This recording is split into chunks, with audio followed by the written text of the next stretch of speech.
अमरावतीमधील तूर उत्पादक शेतकरी हा चांगला संकटात सापडलेला आहे। तूर शेंगांवरती असताना देखील आता अवकाळी पावसाची भीती वर्तवली जाते। थंडीमुळे तूर उत्पादनामध्ये घट होण्याची शक्यता वर्तवली गेली होती। सरकारने तुरीला योग्य बाजारभाव द्यावा अशी मागणी त्यानंतर आता शेतकऱ्यांकडून केली जाते। तर बाजारभाव मिळत नाही आणि काढायला गेलं तर माणसं मिळत नाही अशी परिस्थिती इथल्या शेतकऱ्याची आहे।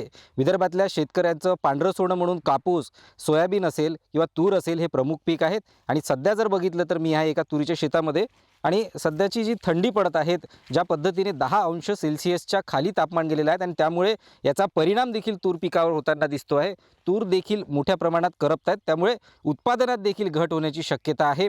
मी सध्या पिंपळखुट्यातल्या एका शेतामध्ये आहेत आणि ते शेतकरी माझ्यासोबत आहेत। दादा, काय परिणाम जाणवतोय सध्या हवामानाचा तुरीवर करपल्यासारख्या वाटतात? जवळपास या एका महिना पहिले जवळपास 20 ते 25 दिवस पहिले जे धुकं आलं होतं त्या धुक्याच्यानं पूर्ण तुरीचं पीक नष्ट झाल्यासारखं झालं आहे। आणि याच्यामध्ये काय झालं का धुकं आल्याच्यानं काय होत होतं का असं एकदम शेंगा आता पुऱ्या करपल्यासारख्या झाल्या, त्या भरूनही नाही राहिल्या आणि काहीच नाही। आता हे सोंगावं का नाही सोंगावं काही याचा तर प्रश्नच पडला आहे। साधारणतः किती तूर तुम्ही लागवड केलेली होती आणि काय वाटतं किती उत्पन्न होईल?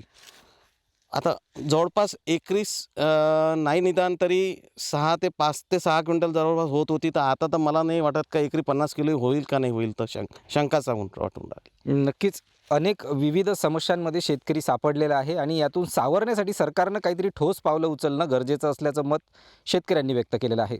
छगन जाधव, पुढारी न्यूज, पिंपळखुटा, अमरावती।